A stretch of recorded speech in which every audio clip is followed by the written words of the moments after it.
Bem-vindos ao canal Chico Pira. Hoje eu vou entrevistar a Melissa Flores. Ela foi a diretora do documentário Iatra, uma viagem interna, externa e secreta. Não sei se eu falei certo, é interna, externa e secreta ou é externa, interna e secreta.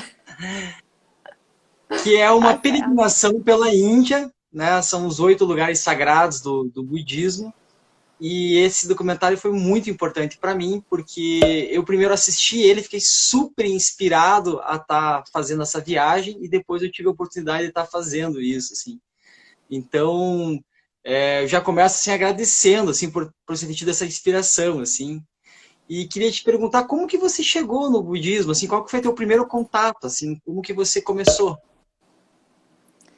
Muito bem, então boa noite, obrigada pelo convite, agora oficialmente. Fiquei bem feliz, Chico. Acho que é sempre, para mim é sempre uma alegria falar do Iatra, da peregrinação, desse documentário, que foi um projeto tão importante para mim. E eu ia te perguntar isso, acabou que você já respondeu. Então você assistiu o filme antes de você ir para os locais sagrados, né? Que legal! Eu acho isso é realmente fantástico, assim. Fico muito feliz que o filme possa ter inspirado você, assim. É muito bom quando eu fico sabendo disso, sabe? De alguém que viu. E, bom, Eu acho que eu quase fui na viagem com vocês, porque eu lembro que na época o Guilherme, a Andreazinha, né, que hoje é a monja, Jimmy Chosen, eles fizeram esse convite. Eu não sei se foi a mesma viagem, porque na época eles estavam fazendo várias viagens parecidas, né?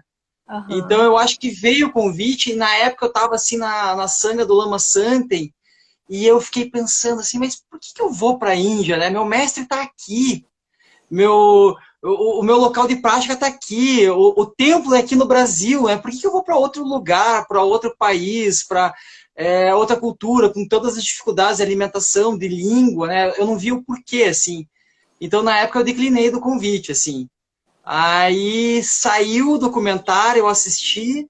Eu lembro que teve uma exibição em Curitiba que eu não pude ir, e depois eu fiquei um tempão procurando ele, até que um dia eu soube que tinha na Apple para comprar ele. Aí Olha eu que que sou todo legal. usuário de Google, assim, nunca tive que assinar. Escuta essa história, eu assinei a Apple Store, é a App Store, né, que fala, que é Aham. onde está disponível, né? Eu acabei fazendo a assinatura dela só para poder assistir o documentário. Uau! Aí eu assisti o documentário, passou uns anos, eu e meu irmão, a gente estava pensando em ir para a Índia, né? Daí a gente planejou a viagem, falei, não, mas a gente tem que fazer o Yatra, ir para esses lugares. Mas aí a viagem não deu certo. Aí eu estava passando um tempo no Nepal, né, em Katmandu, e um dia eu estava em Katmandu e ia vir um final de semana, eu não tinha nada para fazer no final de semana. Eu pensei, acho que eu vou para Lumbini, né, que é no sul do Nepal, o local que nasceu o Buda. E aí, quando eu cheguei em Lumbini, assim, aquela energia, aquele lugar me encantou de um jeito, eu falei, não, eu vou fazer o Yatra. Daí eu voltei para Katmandu, juntei minha mochila, fiz o visto para a Índia, e aí fui fazer o Yatra. Genial. Mas eu vou voltando à pergunta, assim, como é que foi para ti, assim, como é que foi esse começo? De onde que surgiu, assim, o budismo na tua vida? Então, o meu primeiro contato oficial com o budismo foi uma palestra do Lama Santem, que eu fui por acaso, se diz que nada acontece por acaso, né? Mas eu já tinha algum interesse no budismo, não conhecia quase nada. E eu morava em Niterói na época, que é uma cidade aqui, né, uma cidade próxima do Rio de Janeiro. E eu vi que o Lama Santem ia dar uma palestra na casa de uma pessoa muito especial, que depois acabou sendo a primeira sanga de Niterói, assim. Isso foi em 2003. E eu fui nessa Quantas pessoas tinha na palestra. palestra? Só de curiosidade, assim, mas você lembra? Tinha Mas 10, assim, 12, sei lá, era na sala da casa de uma pessoa em Taquatiara, Fatinha, uma pessoa muito querida. E foram os primórdios, assim. Dali surgiu uma sanga acho de que não pagava nem a Niterói. passagem, né, do Lama, né? Nessa Era época, outro assim, né? Ele mundo, fazia. né? Era outra encarnação, assim. Dali O Lama, surgiu a quando vinha primeira para sanga Curitiba, de essa época Niterói. também. O Lama, quando vinha para Imagina. Curitiba também, assim, era 4, 5 pessoas, assim, no final, o pessoal se conversava e falava, e aí, como é que a gente ia fazer para juntar dinheiro para pagar a passagem do Lama? Era isso. Nem era passagem, ele vinha de carro e ainda assim não tinha nem dinheiro para pagar a gasolina do carro dele. Era isso. E aí foi, enfim, aí eu segui no budismo, passei a frequentar o SEB, né, a Sangha, de Niterói eu vim morar no Rio, e aí morei 2 anos em Curitiba também, 2004 e 2005 eu passei em Curitiba e também tinha Sangha, ainda bem. Então eu não precisei me afastar. E assim eu segui sendo aluna do Lama, até que em 2010 surgiu, não, em 2009 surgiu essa ideia do Gui Samel e do Lama Laon, que na época era o monge Laon, ele não tinha sido ordenado Lama ainda, de fazerem essa peregrinação. E eu decidi ir. E o Gui Samel, que sabia que eu trabalhava com audiovisual, que essa era a minha linguagem, ele fez essa proposta, assim, foi uma sementinha que ele jogou. Ele falou, por que você não faz um filme? Por que você não filma essa viagem? Não registra isso? E aí nasceu. E aí nasceu o projeto que me tomou durante anos, né? Porque a viagem foi em 2010, eu lancei o filme em 2014. Então foram anos, na verdade a minha peregrinação, a minha yatra levou anos, porque depois que eu voltei da Índia eu fiquei debruçada sobre o material, né, e editando em todas as etapas, assim, até o filme realmente nascer, foi um tempão. E foi, enfim, foi isso, tá aí. Ainda bem que ele segue reverberando, né, você vê que agora a gente está em 2020 e aí você me procura para falar sobre o filme, então eu acho isso muito especial, assim, sabe? Como que a coisa continua tendo desdobramentos. Mas você vê, né? Hoje eu fui fazer uma pesquisazinha, assim, né? Sobre as cidades, assim, para não errar pegar uma escola, para não errar os nomes dos lugares e tal. E aqui no Google, em português, você não acha quase nada. E quase tudo que acha é sobre o documentário. Então, quando eu colocava assim os 8 lugares sagrados do budismo, peregrinação budista, tudo que aparecia ou era o site, né, do Gui, da agência de viagem dele, ou era sobre o Yatra. Fora isso, praticamente não aparece nada, não encontrava nada. Então, é muito fantástico assim, ter feito esse documentário. Assim. Eu tenho certeza que se não fosse o documentário, eu não teria feito a viagem. E aí, o que eu gostei muito, assim, é a sinceridade que você colocou, assim, no documentário. Porque quando eu fui assistir o documentário, no começo, eu estranhei, assim, você mostrando os problemas, as dificuldades, os conflitos. Deu para sentir, né, aquela tensão do grupo, naqueles momentos, assim, né? E eu fiquei olhando e falei, nossa, mas pera lá. Eles estão na Índia, nos lugares sagrados. Como isso? Mas eu acho que isso E que é aí, o legal, né? Assim, o recorte é justamente esse, porque ele não é um vídeo de viagem, não é um filme de turismo, né? Porque você fez a viagem, você sabe, os locais sagrados em si, se você não tiver um olhar, se você não souber o que você está fazendo ali, sendo bem sincera, assim, o brilho não está exatamente no externo, né? Você tem que entender qual é a sua paisagem interna quando você está fazendo uma peregrinação. Tem até, acho que um momento do filme que o Lama fala é muito emocionado, assim. Ah, a gente andava quilômetros e quilômetros e quilômetros e chegava lá, só via umas ruínas, só via uns tijolos. E chega uma hora que o Lama fala, aquilo não é tijolo, aquilo não é barro empilhado, aquilo é manifestação de alguma outra coisa, sabe? É um registro histórico de uma filosofia, de uma linguagem, de uma visão de mundo que está baseada na compaixão e em várias outras coisas. Então, é esse olhar assim que importa, né? Porque se você for fazer uma viagem só para fazer turismo, você não vai fazer essa viagem. Essa viagem é difícil, né? É muito difícil, a gente é ocidental, é outro planeta, é muito diferente do que a gente está acostumado. Então não é uma viagem onde você vai buscar conforto, comida boa, bons hotéis. Para isso você vai para outro lugar, né? Fazer uma viagem com outro espírito. Então eu quis trazer isso também, sabe? Além do aspecto histórico, óbvio, que é fantástico dos lugares, mas é assim, o que está acontecendo dentro de você? Você, praticante espiritual. O que está acontecendo dentro de você quando você é confrontado com essas situações? Quando você é frustrado, quando você fica com raiva, quando você briga com as pessoas que estão viajando com você, né? Como é que você reage? Isso é prática espiritual, né? Senão não serve para isso, né? mas eu senti isso, assim, até porque no documentário, né, tem um momento que vocês estão super cansados do ônibus, que o ônibus está chacoalhando e tal. E eu na minha viagem, assim, cara, eu só queria aquele ônibus. Porque eu fui sozinho. Então, eu Você foi peguei uma sozinho? mochila, eu peguei uma mochila, E fui. E eu achava que eu ia chegar na Índia e aquilo era uma coisa assim, é como, por exemplo, eu chegar aqui no Brasil e alguém me perguntar, onde fica Manaus? Ah, Manaus é fácil, é no norte, vai para lá. Onde fica Belém? Não, Belém é para todo mundo sabe. Eu achava que eu ia chegar num lugar que todo mundo soubesse. Então, assim, primeiro que o meu inglês já não é bom. O dos indianos, naquelas regiões muito pobres, é pior. Segundo, que para eles não é importante aqueles lugares. Terceiro, o nome que nós tínhamos, assim, eu tinha dos livros budistas, não corresponde com o nome que eles conhecem. Então, depois, dá uma olhadinha no meu Instagram, eu tenho ali nos destaques, dos stories, cada lugar, cada Eu cidade. vi. Então, assim, eu usei cavalo, carroça, Cavalo. trem, ônibus, tudo que é forma que você puder imaginar para me deslocar. Aí, teve um lugar que eu peguei um motorista, né, para me transportar. E esse motorista super bem intencionado, ele me deixou num lugar, eu percebi que o hotel não tinha a minha reserva, mas ok. Naquela cidade ninguém falava inglês, foi a primeira vez que eu tive uma sensação de não conseguir me comunicar de forma alguma, porque até os gestos não eram compreensíveis para eles, né? Aqueles gestos, né, fazer um assim que é meio que universal, não eram gestos universais.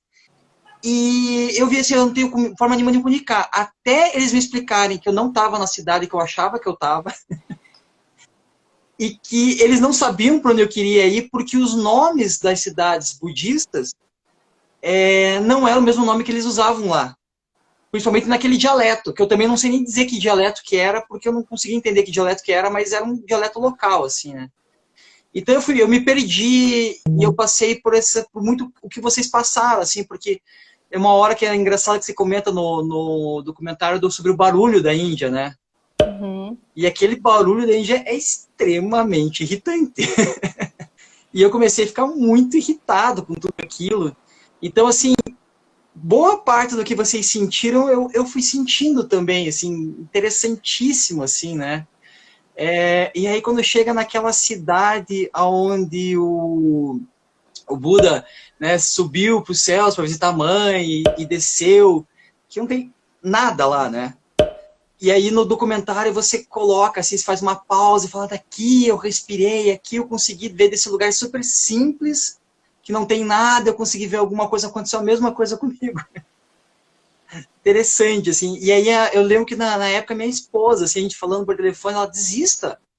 Tá muito difícil isso, eu te conheço, eu nunca te vi reclamar tanto assim. Desista, e eu meio que por orgulho, não, eu vou terminar a peregrinação. Eu acho que foi meu ego, meu orgulho que me manteve, assim, firme, sabe? De, tipo, não, eu vou terminar aquilo, assim. E aí ficou muito mais claro para mim, assim, o que vocês passaram, sabe? Porque realmente é uma coisa muito difícil e, como você disse agora há pouco, os lugares, eles frustram um pouco, né? Eu acho que tirando Bodh Gaya e Lumbini, que são lugares realmente turísticos, monumentais, os demais você chega lá e não encontra algo, né? Você não. O Eu pico dos acho que abutres. você encontra muita coisa, né? Mas não está na superfície. Você tem que olhar com Isso. atenção. Você tem que olhar de novo. Porque se você olha rápido, se você não está presente de verdade, você não vai ver nada. Você só vai ver poeira e tijolo e ruína. Mas então é necessário olhar com atenção. É necessário entender de verdade o que você está fazendo ali. O que esses tijolos contam? Que história é essa, né? O que está acontecendo dentro de você? O que está acontecendo dentro quando fora está tudo ruim? Quando você está fora da sua zona de conforto, quando você está fora das suas certezas, da sua bolha de coisas conhecidas e previsíveis, né? Você está se desafiando quando você está ali. Então, acho que o lance da peregrinação... A peregrinação é a vida, né? É uma metáfora para a vida. O que acontece quando as coisas fogem do seu controle? Quando tudo dá errado? O que acontece dentro de você? É isso que você está olhando quando você está fazendo a peregrinação. E é difícil, né? Porque não estamos iluminados. Não é assim, ó, que fácil. Não é. Então, é isso, você tem que olhar com atenção, porque o que você encontra ali, que é muito precioso, que eu acho que são as lições da Yatra, que são muito preciosas, que são transformadoras e que eu vou carregar para o resto da minha vida, elas não estavam disponíveis no primeiro olhar, sabe? Elas exigem um olhar mais atento. E eu estou dizendo isso, uma pessoa que fez uma viagem, como você mesmo disse, em ótimas condições. Eu fiz com um grupo, eu tinha um guia, que era o Gui Samel, que é um profundo conhecedor da Índia. Então eu não tive que me preocupar em nenhum momento com para onde eu estou indo, qual é a direção certa, onde eu vou comer e onde eu vou dormir. Todas essas coisas estavam resolvidas. Era o guia, nosso guia, que resolvia. E o Lama ia nos dando os ensinamentos. Então, essa parte eu não tive que me preocupar. E ainda assim, foi muito desafiador. Então, assim, não é pouca coisa, né? Eu acho que é isso. São coisas que a gente vai entendendo ao longo dos anos. Ainda hoje, assim, 10 anos depois que eu fiz a viagem, às vezes me cai uma ficha. Eu falo, olha só, tem coisas que a gente só vai entender com o tempo mesmo. Né? Porque a Índia, ela mostra pra gente isso. Eu falo no final do filme, né? A Índia é um processo aberto, né? Ela está em constante transformação. E nós também estamos, né? Mas na nossa rotina confortável é difícil de perceber, às vezes, que as coisas estão sempre mudando, que a impermanência está aí, né? Todas essas coisas. Então a yatra, a peregrinação, escancara tudo isso, deixa tudo na sua vista mesmo. Recomendo, apesar de tudo. A gente chamava de perrenguinação, porque era um perrengue atrás do outro. Aí o grupo brigava, uma parte do grupo queria acordar às 6, a outra parte do grupo queria acordar às 6:30, sabe assim?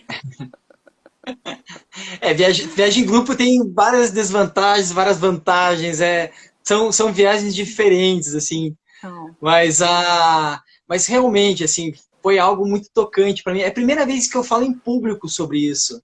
porque eu fiquei com muito receio de chegar e falar mal da Índia, assim, falar de uma forma negativa, pesada, porque eu vivi emoções muito fortes internas lá dentro, e eu não queria passar uma questão negativa, assim, então, acho que já foram 3 anos da minha viagem, 2, 3 anos, então, assim, tudo que ocorreu lá foi positivo, foi uma busca, né?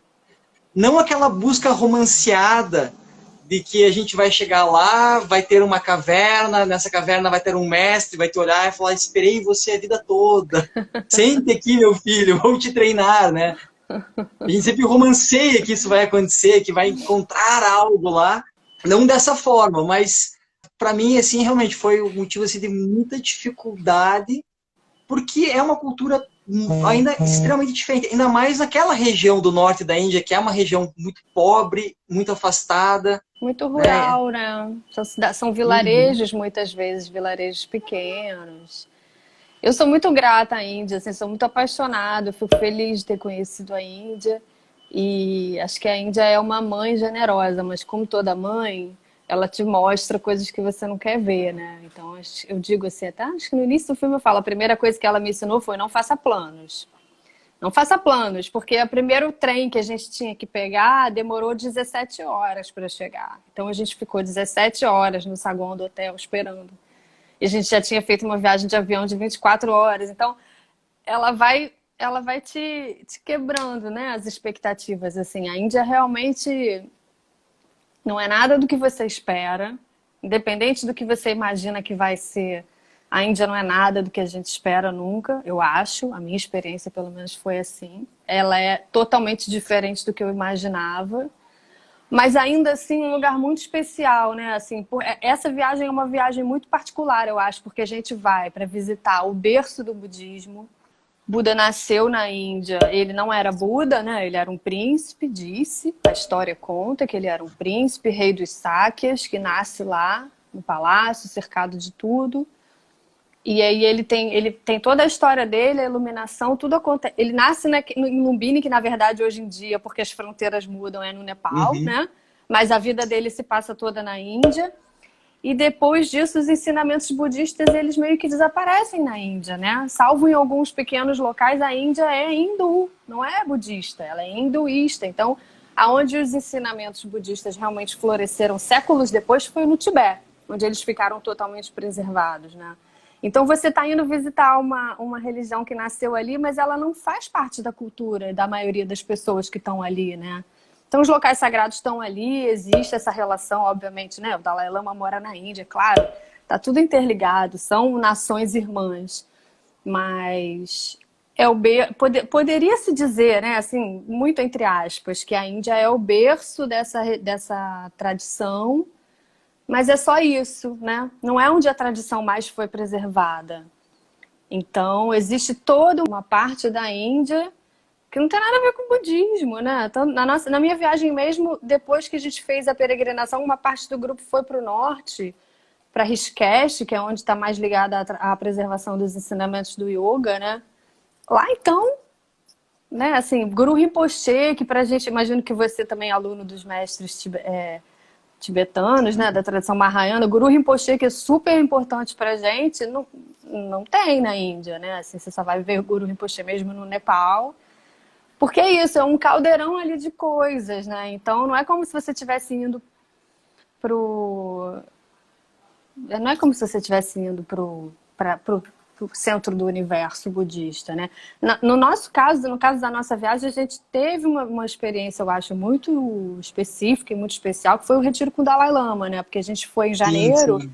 que é quando está acontecendo aquele retiro anual que ele fazia, não sei se faz ainda, em Bodh Gaya. Então, aí sim, aquela experiência que eu tive em Bodh Gaya foi uma experiência de imersão num universo totalmente budista. Então, é o que eu falo, mar de monges para todos os lados. Aonde eu olhava, eram as cores do budismo tibetano. Então, isso realmente foi de encher os olhos, né? Mas é importante que se faça essa distinção, né? Assim, a E Índia você não pôde chegar é... pertinho do Dalai Lama, né? Você estava filmando, você pôde ir pertinho dele, né? Tive Como é que foi esse assim... retiro?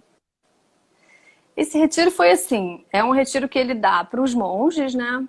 É um retiro bem específico de filosofia budista, ele dá ensinamentos profundos, não é um retiro para leigos, mas obviamente todo mundo pode participar. E onde o Dalai Lama vai, ele atrai multidões, né? Então tinha muitos ocidentais, muitos americanos, muitos europeus, muitos asiáticos também, tinha muito coreano, pessoas fazendo que depois iam fazer a peregrinação também.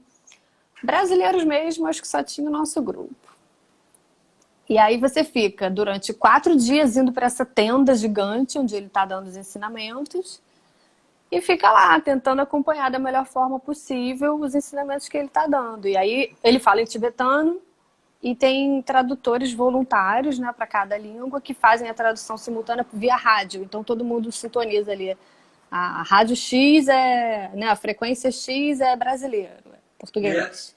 A frequência tal é inglês. Aí você escolhe ali a frequência do rádio que você quer ouvir para ouvir a tradução dos ensinamentos. Mas ainda assim, ainda traduzido, era muito difícil. Eram textos clássicos, eram textos da filosofia mesmo, tradicional, assim, que é parte do treinamento monástico dos monges nos monastérios. E, enfim, e aí as dificuldades, porque era frio pra caramba, era sujo pra caramba, era todo mundo sentado no chão, não tinha banheiro, não tinha, enfim, a comida você tinha que dar um jeito de comer ali na mão. Então, tudo bem desconfortável de certa forma, mas tudo bem, esse era o combinado, né? A gente sabia que ia ser assim. E eu tive essa chance maravilhosa de ficar bem pertinho, porque o Lama e a Richelle, que é uma pessoa que viajou com a gente também, os dois estavam antes na Índia, eles fizeram toda a pré-produção pra gente lá, e eles conseguiram um crachá pra mim de imprensa, então eu tava lá como uma pessoa de comunicação, de imprensa, e eu pude ficar lá pertinho, assim, do palco, né? E é muito impressionante, eu nunca tinha estado na presença do Dalai Lama, depois eu até tive quando ele veio ao Brasil, mas essa foi a primeira vez. E ele, para os budistas, ele é considerado o Bodhisattva da compaixão, né? Um Buda vivo. Então, é muito impressionante a presença dele, sabe? O que a presença dele causa. Né? Quando a gente já esteve na presença de algum mestre, a gente sente um campo magnético, por assim dizer, do mestre. O dele, então, sabe, foi realmente assim, ali eu me entreguei, sabe? Ali eu acho que caíram, assim. Que eu falo que parecia que ele tinha soprado, né, dentro da minha cabeça. Caíram todas as minhas máscaras e paranoias e expectativas e qualquer coisa, e acho que eu me desnudei ali. Foi realmente a experiência mais esotérica mesmo que eu tive na minha vida. Você Nunca comenta isso no acessei documentário, né? isso. Você Comendo, comenta que por algum momento parece que a tua mente para, assim, né? Você fala, eu não lembro exatamente a tua fala, você fala uma coisa que parece que a tua mente parou e Parece que ficou um tempo, abriu, assim, que né? ele assoprou todas as nuvens, assim, virou. Eu tive uma clareza profunda e ao mesmo tempo um sentimento de gratidão imediato, instantâneo, assim, de olhar em volta e sentir gratidão por todas aquelas milhares de pessoas que estavam ali ao meu redor. E nunca experimentei esse sentimento de novo na minha vida, assim, nem em meditação, nem perto disso. Então eu falo porque é uma coisa que eu quero guardar também na memória, né? Saber que isso foi possível. E isso foi possível graças a Uhum. muitas pessoas, então eu realmente sou muito grata. Deve ser impressionante. Depois vocês também encontraram o Lama Zopa no Pico dos Abutres. Foi. Eu vi a sua foto do Pico dos Abutres e não tinha ninguém. Eu confesso que eu fiquei com um pouquinho de inveja, quase. Porque o nosso Pico dos Abutres, você viu, né? Tava lotado de gente. Por outro lado, foi muito legal, porque era Lama Zopa com a sanga dele, né? Mas eu imagino o silêncio desse lugar. Eu passei o dia inteiro sozinho lá e não chegou ninguém. Aí veio Gente, um grupo do Japão que ficou assim. Eles vieram ali, tiraram umas fotos e saíram, mas ficaram assim, sei lá, 15 minutos. Porque como você estava dizendo anteriormente, isso não é mais importante na Índia, né?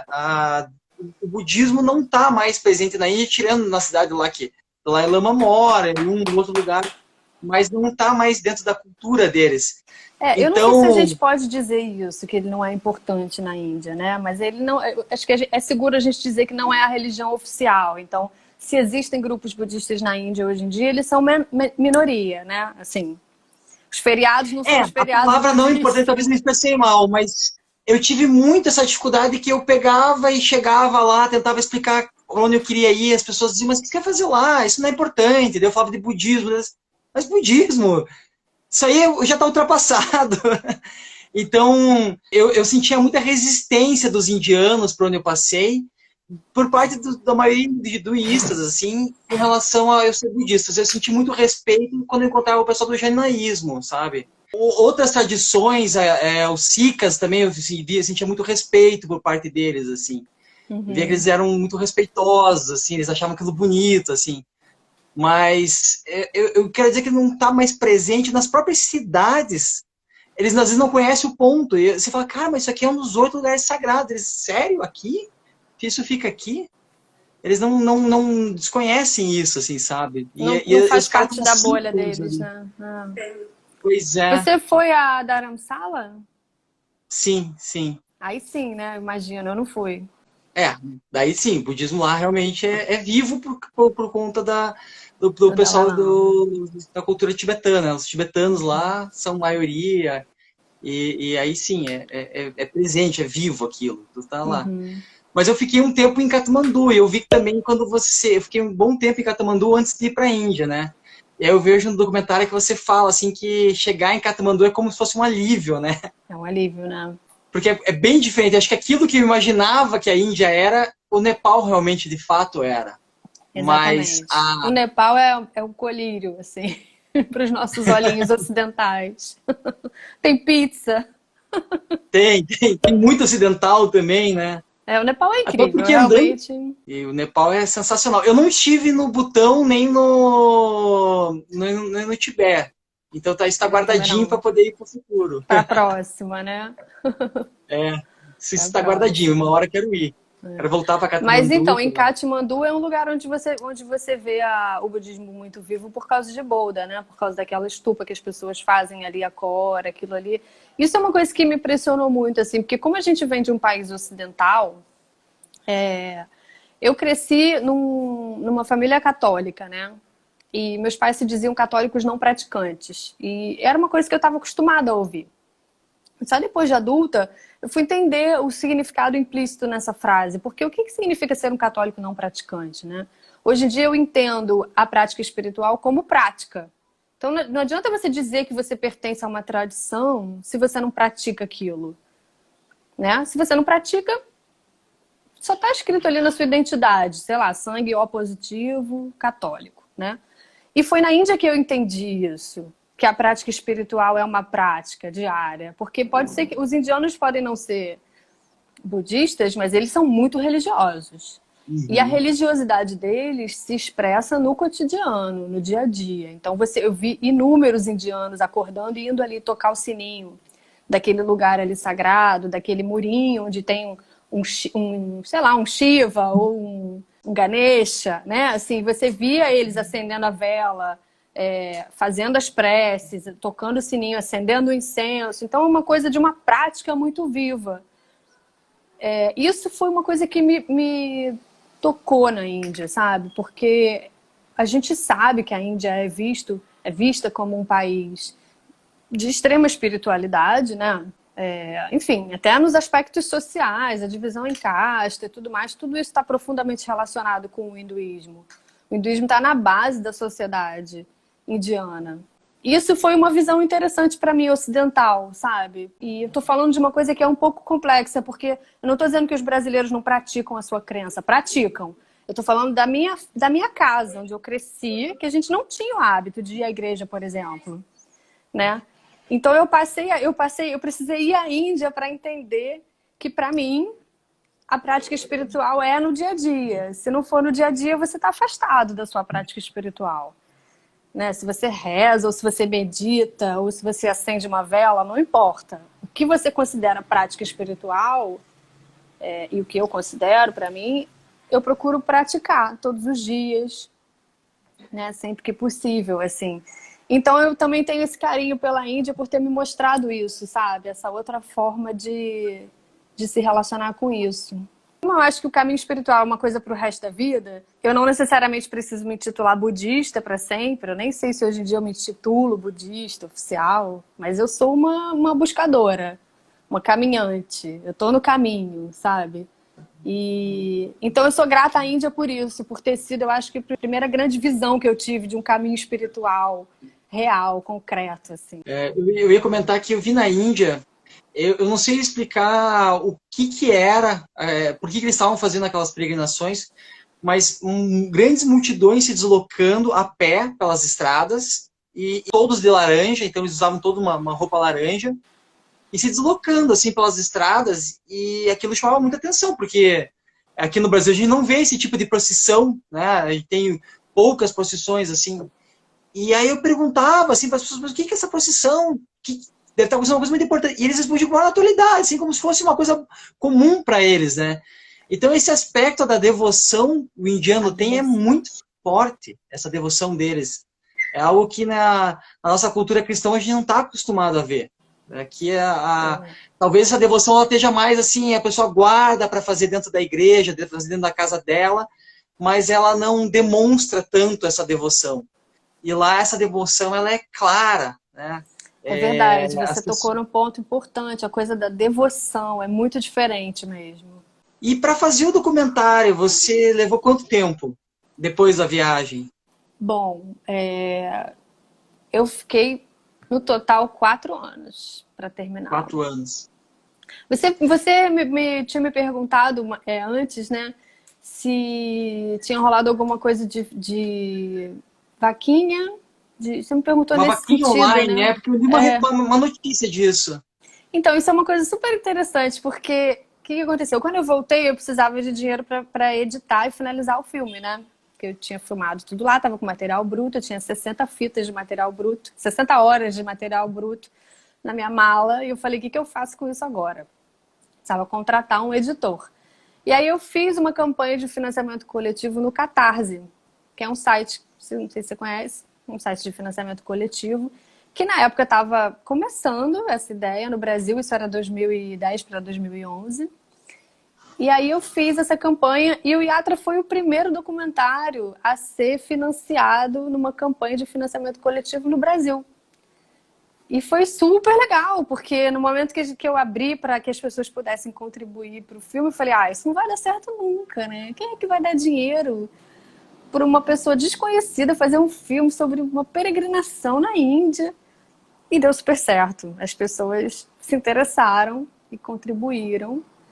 E foi um processo muito legal, porque eu me lembro da gente acompanhando, assim, sabe, o número de pessoas que estavam contribuindo. De repente apareciam pessoas que eu não conhecia, que realmente não eram meus amigos, que eram pessoas que estavam interessadas no assunto. E foi acontecendo. E aí eu consegui fazer a campanha.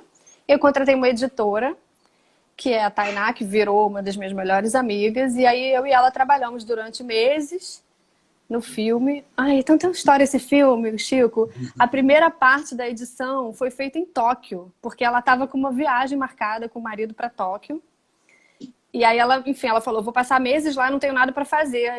Eu vou levar, então, esse trabalho para fazer lá. Eu falei, tá bom. E ela ficou em Tóquio editando. E aí ela me mandava os trechinhos. Ó, eu fiz essa parte aqui, me mandava. Eu baixava aqui, assistia, a gente conversava. Com aquele fuso horário louco.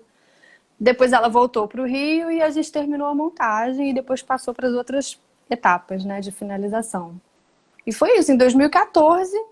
ele ficou pronto, porque são muitas etapas e, enfim, fazer um filme de forma totalmente independente, como eu fiz, assim, é difícil, né? Um filme é uma coisa que demanda muito trabalho, muitas pessoas. Eu trabalho no audiovisual, né? E o audiovisual é uma atividade totalmente coletiva. São muitas pessoas para fazer um filme.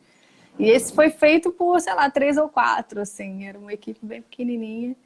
O Maurício, que era o meu marido na época, me ajudou muito, assim, sem ele também não teria saído. Tinha uma meia dúzia de pessoas, assim, que me ajudaram muito e que sem a ajuda dessas pessoas não teria acontecido, sabe? Então, é fruto também de uma energia coletiva, assim. O próprio Gui Samel e o Lama Lau. Será que o Lama está nos assistindo? Não vi o nominho dele aí. Eu Acho não que vi ele não, né? entrar, mas depois ele vai Ele vai assistir, ele acaba ver. selecionando o canal e ele vai ver.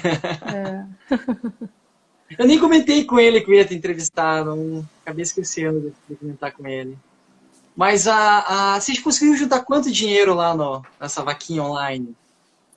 Se Olha, lembra? não me Falou? lembro. Quanto dinheiro que eu junto? Não me lembro mesmo. Eu te pergunto de curiosidade realmente para saber quanto custa para fazer um documentário, assim, qual é o custo que é necessário para ter um documentário? 20, eu acho. 20 mil que a gente levantou, eu acho. Uhum.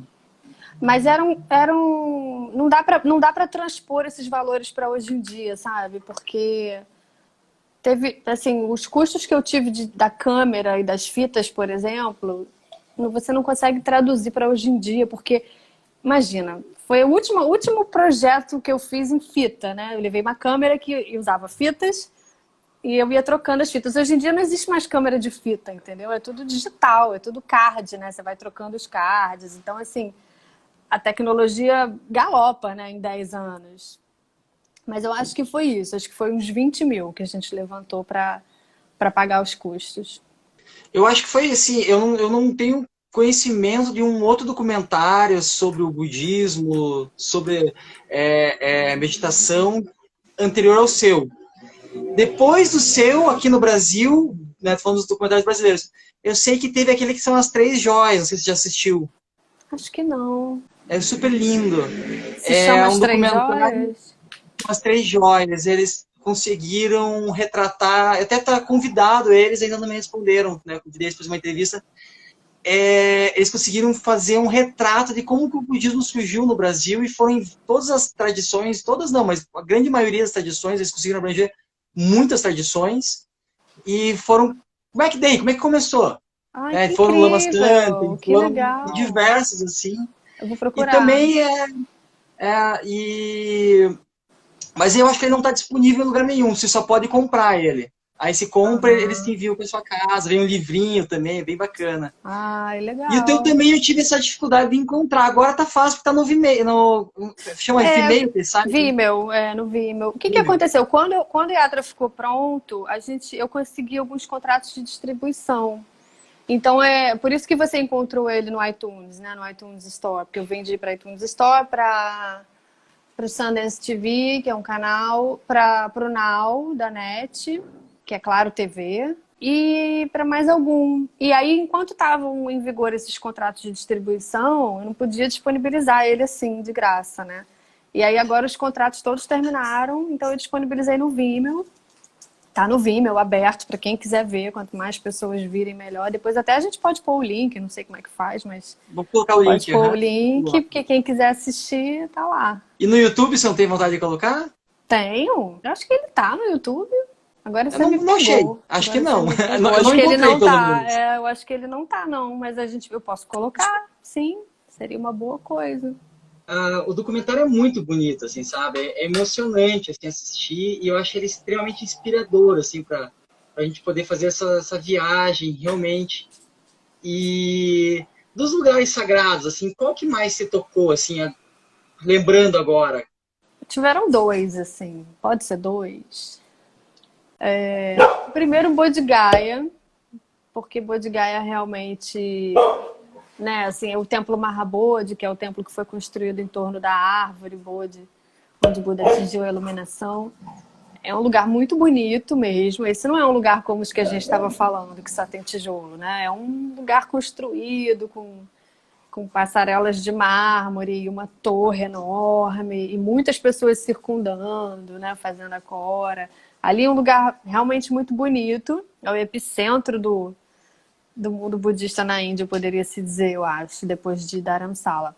E, obviamente, a gente estava ali durante o retiro do Dalai Lama. Então, aquilo ali virou uma, sei lá, uma Disney budista, entendeu? Você primeiro que em Bodh Gaya você tem templos de todas as tradições, né? Então a gente tinha o templo tibetano, o templo coreano, o templo chinês, o templo tailandês, o templo, sei lá, agora então eu ficava visitando os templos e enfim, a cidade estava fervendo, né? De estrangeiros, de monges, de tudo. Então esse lugar foi muito impactante, foi o primeiro, a gente chegou direto nisso.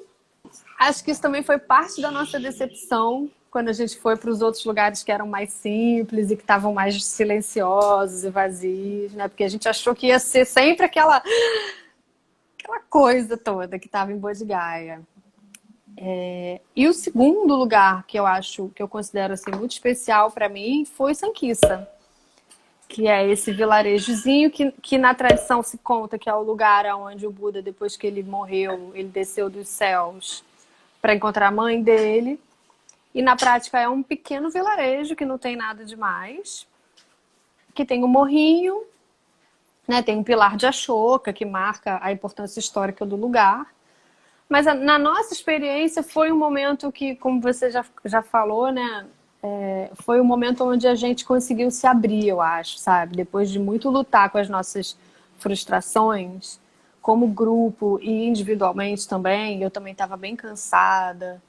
A gente estava muitos dias na estrada e aquela estrada era infinita e era, né, tudo esburacado, aquela poeira, estrada de terra sem fim. Eu tava com aquela câmera, passei 30 dias com a câmera no colo, no braço, filmando. Eu tava Quanto exausta. pesava a câmera? Ah, sei lá, uns 5 a 8 quilos, assim. Ela ficava aqui, assim.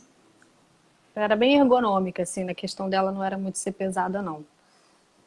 Mas, enfim, cansa, né? Porque eu não estava só fazendo a peregrinação, eu estava fazendo a peregrinação olhando através da câmera. Então, tem outros pensamentos, né? Tem outro olhar instalado ali, porque você tem que posicionar a câmera no melhor lugar, você tem que estar prestando atenção se o som, né? Se o que você está querendo mostrar tá legal. Então, é uma outra camada de responsabilidade também. Eu não estava só caminhando por uma estrada poeirenta, esburacada. Eu estava pensando, o que eu mostro daqui? O que é importante? Né? O que vai ajudar a contar a história?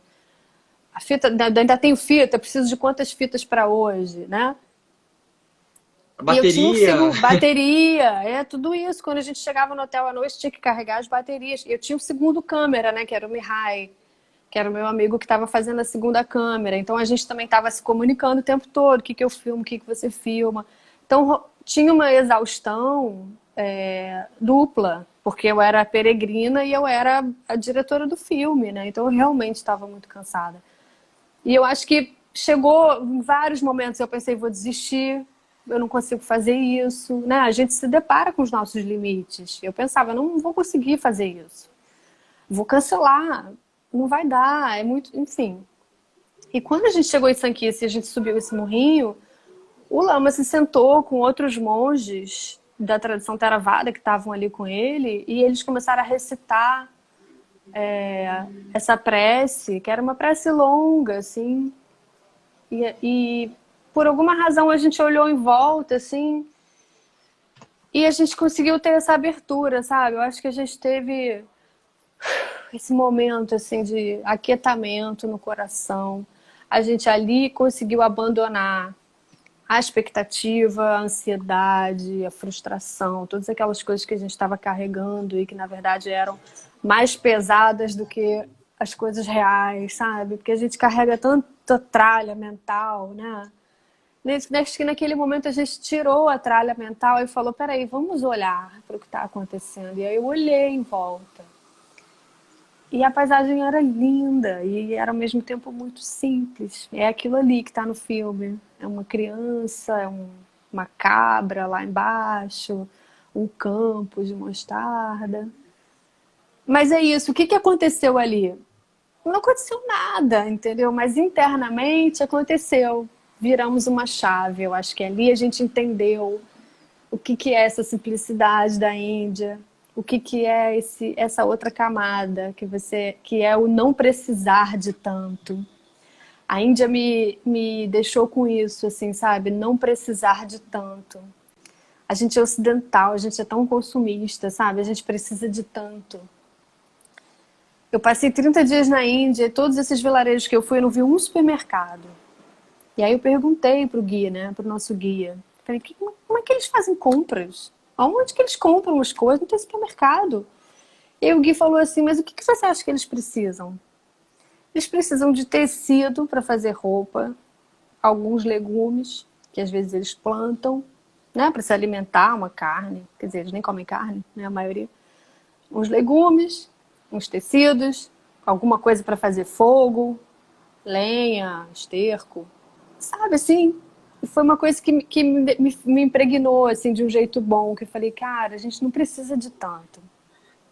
Uma imagem muito forte para mim foi quando eu voltei ao Brasil, a primeira vez que eu entrei no supermercado. Que aí eu entrei no supermercado e eu olhei aquele corredor infinito, só de produtos de limpeza, sabe assim? Um corredor infinito de 100 metros só com produto de limpeza. Isso é um contraste muito brabo quando você volta da Índia. Então, voltando a Sanquissa, eu acho que esse momento foi o momento dessa abertura, sabe? Onde eu falei, tá bom, entendi. Entendi o que é isso aqui. E aí, com essa abertura, com essa leveza, vem, né, um sentimento assim, de preenchimento no coração. Então, eu sou grata a ter vivido isso nesse momento, apesar de ser muito difícil colocar em palavras. Você vê o tanto que eu estou falando para explicar uma coisa tão simples, assim, porque as palavras faltam. Esse é o aspecto secreto? Eu acho que sim, né? Você é meditante, você me conta. Você que fez um retiro de 6 meses, você me conta. É, O mas aspecto secreto é Sanquissa o para mim, coração, né? O aspecto secreto é o coração. Sanquissa para mim foi, eu cheguei lá e tava tendo uma feira. Então, assim, eu tive primeiro um sentimento que, lógico, eu não estou aqui defendendo o meu sentimento, mas estou sendo transparente em dizer qual é ele, né? De olhar e falar assim, cara, isso aqui é um dos lugares mais sagrados do budismo. E esses caras estão desrespeitando com essa feira aqui. Então, assim, a vontade era de tocar eles de lá, sabe? Era pegar e vão embora daqui, vocês estão desrespeitando. Entendo. E aí tinha 3 monges Theravadas, que isso é uma coisa muito bonita, né? Que aonde você vai nesses lugares sagrados, pelo menos um monge Theravada tem, né? Ainda ali preservando, né? E que eles são mais uns, assim, na nossa cultura, mais uns mendigos do que qualquer outra coisa, né? Porque eles estão ali sentados mendigando, né? Que é a prática deles. Aí eu fui ali, dei um pouco de esmolas, né? Para esses monges Theravadas, fiz, né, umas prostrações no lugar e o lugar fedia muito. E é um cheiro que eu não conhecia esse cheiro. Esse fedido é alguma coisa que eles usam lá, que é uma flor local, alguma coisa assim, que é um cheiro que eu nunca tinha sentido, mas que ele é muito forte, assim, né? E o lugar estava muito sujo. Todo lugar estava muito sujo, assim. Então, aquilo começou a dar um turbilhão de emoções, assim, negativas em mim. Até que eu achei um lugar, mais ou menos, sentei e o lama de Milau tinha me dado essa orientação. Falou assim, ó, em todos os lugares que se for, tenta pelo menos, no mínimo, passar uma tarde meditando lá. No mínimo, uma tarde em prática, né? Então, eu conseguia ficar pelo menos um dia, às vezes 2 dias, praticando naquele local. E aí, quando eu sentei, eu acho que foi uma experiência muito parecida com a tua, assim, sabe? De olhar, assim, aquilo, purificar o olhar. Então, assim, de um lugar que era mais parecido com um aterro sanitário do que com o que a gente possa imaginar de algo sagrado, começou a brotar aquele sagrado, aquele milagre, assim. E aí eu tinha fretado uma pessoa, um indiano qualquer, que não trabalhava com isso, para me levar, né? E aí quando eu volto, eu acho que ele já me olhou a expressão assim, e ele comentou, a gente não conseguia se comunicar muito bem, mas ele falou uma coisa assim, realmente, o lugar é sagrado, eu tô vendo a tua expressão, assim, que eu voltei, assim, Uau! esse aspecto acho que só é secreto de lá, né? É E você teve no o Amitabha Mountain Lotus, também, né? né? Eu ia te perguntar se você teve no Amitabha Mountain, que eu no documentário com Sua Santidade Yamandrupa. Fomos lá, assim, nesse Você sabe monastério que depois teve o lindo. terremoto e tudo aquilo que se viu está destruído, né? A gente fez algumas sessões do Yatra para arrecadar fundos para ajudar as vítimas do terremoto em Porto Alegre. O Amitabha Mountain era um monastério muito especial, porque era um monastério de mulheres, né? Só para monjas. Algumas mulheres do nosso grupo resolveram ficar lá, dormiram lá e tal, porque é uma energia muito feminina mesmo. A Andrezinha tá até hoje. Até hoje, não voltou nunca mais. Ficou, nunca mais voltou. Eu não sei se você está sabendo, a monja de Michonzi, né, a Andreazinha, ela, todo domingo, às 9 da manhã, ela conduz uma prática pelo Zoom, coisa mais linda. Aí Olha depois eu que te passo o legal. link, assim, um domingo, Tá se você puder bom, participar. eu Ela tem quero. feito um bate-papo, assim, conosco. Vou Que colocar o link também legal. na descrição do YouTube, eu coloco o link para encontrar Coloca. essas reuniões do Zoom Uhum, com a monja. Super bonito, assim, agora. Mas legal. aí, quando eu fui, eles já tinham reconstruído, né? O templo principal estava reconstruído. Aí, não todo o local, o lugar é muito grande, né? Se Uhum. viu que são vários. Tem um lugar em que as monjas dormem, tem os refeitórios, tem várias partes ali. Mas o templo principal estava reconstruído. Então eu Que não bom. conheci como ele era antes. Assim, a reconstrução dele era maravilhosa. Assim. Tem E eu me estava muito. um trechinho no filme, não sei se você se lembra desse templo, com as monjas cantando e fazendo os mudras, e uma estátua de Guru Rinpoche gigante, assim, e essa celebração lindíssima, porque estava lotado de monjas, todas mulheres, né, com suas vozes entoando, assim. É uma Arrepia, imagem né? muito bonita, arrepiante. Eu acho que a palavra arrepia, porque as monjas drupas, elas são extremamente disciplinadas. Assim, não sei se você vai lembrar, assim, elas são a forma com que elas se vestem, elas são todas certinhas, o chapeuzinho, você nunca vê elas com o chapeuzinho torto, elas estão sempre retinhas, elas andam uma postura retinha. É Então, verdade. assim, as monjas da linhagem drupa, elas são extremamente disciplinadas, assim, né? E na parte das práticas, elas são totalmente afinadas, assim, então elas nos instrumentos, no canto, aquilo é muito lindo. Então, quando você vê lá 200, 300 monjas, todas fazendo aquele coro, é uma coisa que eu não sei outro termo para me expressar, falar assim, arrepia, assim, é muito impressionante, assim. É Sem falar verdade. naquela vista panorâmica de todo o vale, né, o Vale Sagrado de Katmandu, assim. O É lugar é muito lindo. verdade. Então, É assim, muito especial.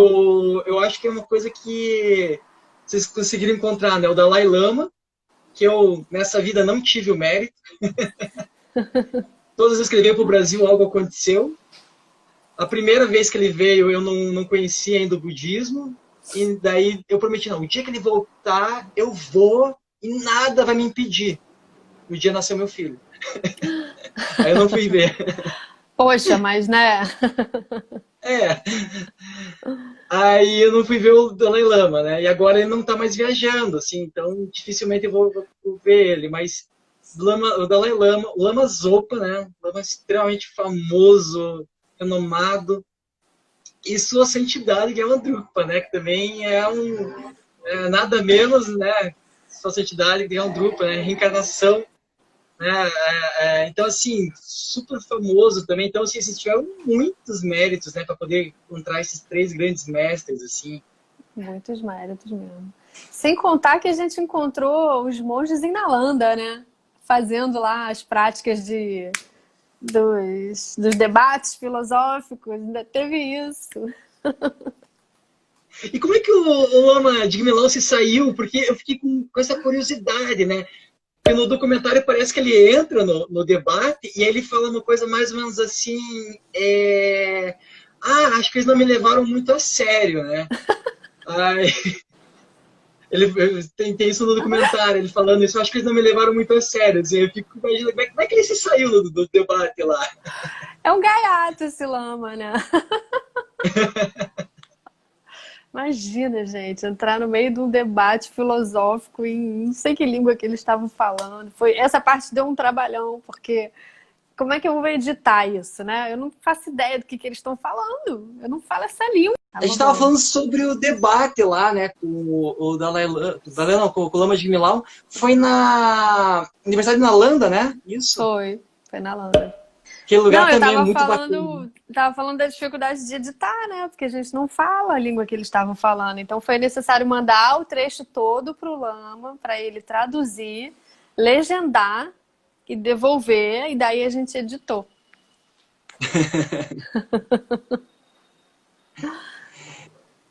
Você tinha que soltar esse trecho aí pra gente. Você tinha que conseguir colocar isso aí, porque, né, todo esse. Porque no documentário entra só um pedacinho, né?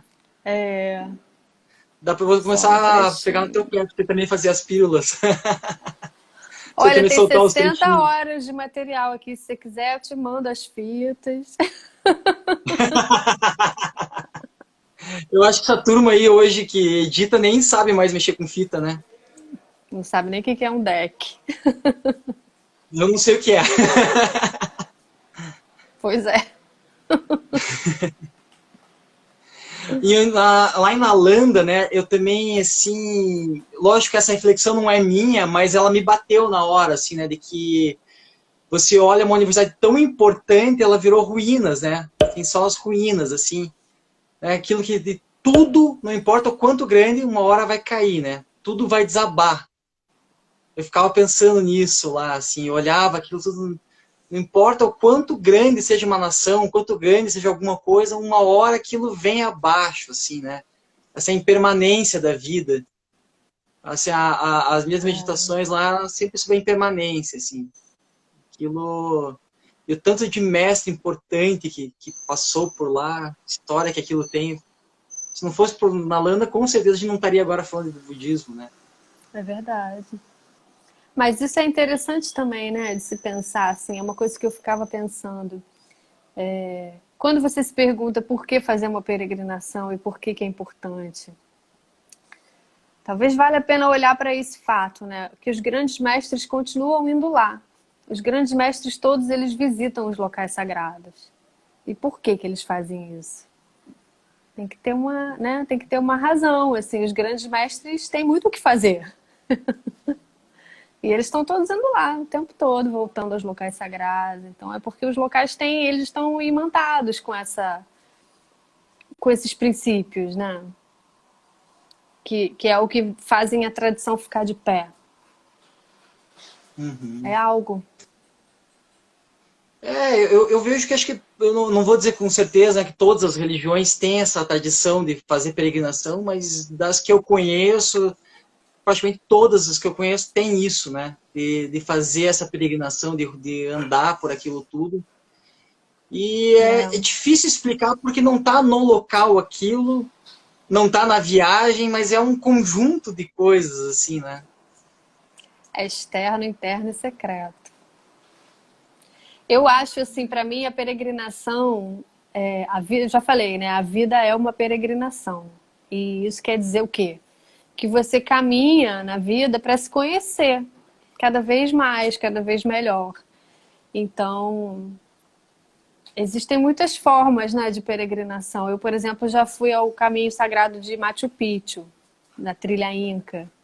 E eu não sou peruana, eu não pertenço a uma tradição peruana, mas isso é uma peregrinação também, sabe? É um colocar-se em movimento que faz você se colocar à prova, que faz você se conhecer um pouco melhor. Faz você olhar para o seu universo interno para entender o que está acontecendo aqui dentro.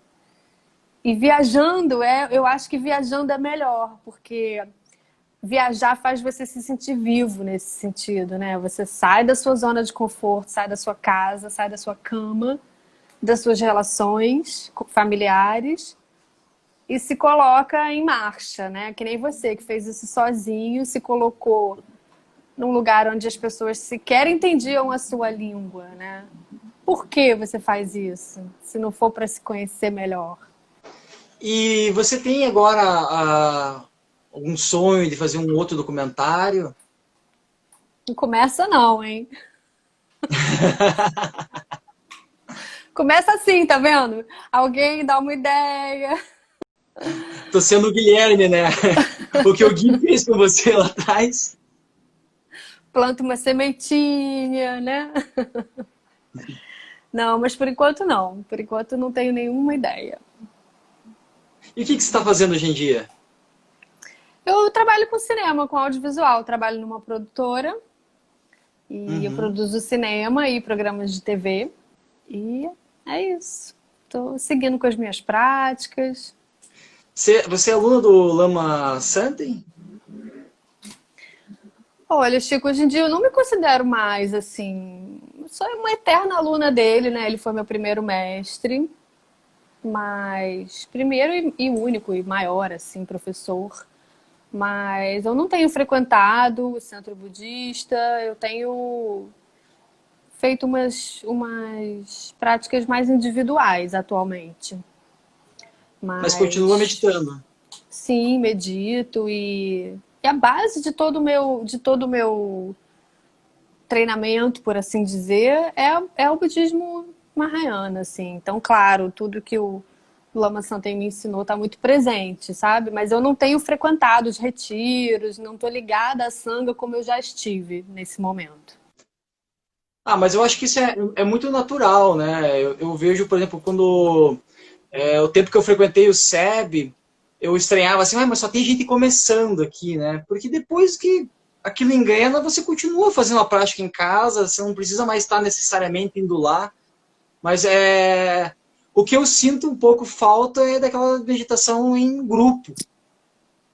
Eu sinto um pouco de falta disso, assim, aquela energia que brota do grupo, né? Então, você meditando assim, às vezes eu não me sinto autônomo como deveria ser para produzir toda aquela energia que sentando em 3, 4 pessoas você sente, assim, né? Aquilo é mais forte. Não à toa, né? Uma das joias é a sanga, porque a sanga tem uma força, assim. Eu não acho que é uma coisa que é uma coisa linear, sabe? Que você começa indo no centro budista e depois você não vai mais. Eu acho que não é isso. Eu acho que é mais cíclico. Eu acho que pode ser que amanhã eu queira voltar a frequentar, sabe? Eu acho que os ventos vão levando a gente, né? Assim, um pouco. É só o momento que eu tô vivendo agora. Eu não sei o que vai ser no futuro. Ainda mais que com a pandemia ninguém tá frequentando nada, né? Tá todo mundo mesmo em casa. E do grupo que fez a viagem junto, assim, vocês ainda mantêm contato? Não todos, obviamente, mas você ainda consegue manter contato? A Aninha, que é a mulher do Mihai, são os dois que se casam em Varanasi, ela é minha professora de yoga, minha grande amiga até hoje. É ela que aparece várias vezes assim, no fundo fazendo yoga, umas imagens de fundo. É ela. Ah, tem umas posturas super bonitas, assim. Ela é uma super professora de yoga. Depois eu ponho o Instagram dela aqui também. Me manda que eu coloco, me manda que eu coloco. Ah, no Rio, isso? É. Ah, que bacana. Então tá, Melissa, eu agradeço demais aí, tanto de ter participado, a simpatia, porque para mim, assim, né, eu comecei a pesquisar sobre você, joguei no Google e de repente apareceu um contato lá, eu coloquei assim, achei, nossa, ela nem vai aceitar falar comigo, né, meu canal é minúsculo, não, irrelevante, ela nem vai. Você foi super simpática desde o começo em responder ali e aceitar esse convite. Mas, assim, agradeço mais ainda por esse trabalho que você fez, que, né, eu acho que é bacana isso, que é eterno e foi muito inspirador. Eu lembro que nós assistimos o documentário, quando eu finalmente encontrei ele para comprar lá no iTunes, eu chamei 2 amigos para assistir, né? Então, assim, nós 3 assim, ficamos super vidrados. Assim, um deles até eu vi que entrou uma hora na live, não sei se continuou. E nossa, que bacana isso! E a gente meio que assim assumiu um compromisso. A gente vai fazer nessa vida. Né? Uau! Uma hora a gente vai fazer o IATRA. A gente teve essa aspiração. E acabou que para mim foi mais fácil porque eu já estava lá, né? E a hora que eu cheguei em Lumbini, eu senti uma coisa assim muito especial. E aí eu falei, não, eu preciso fazer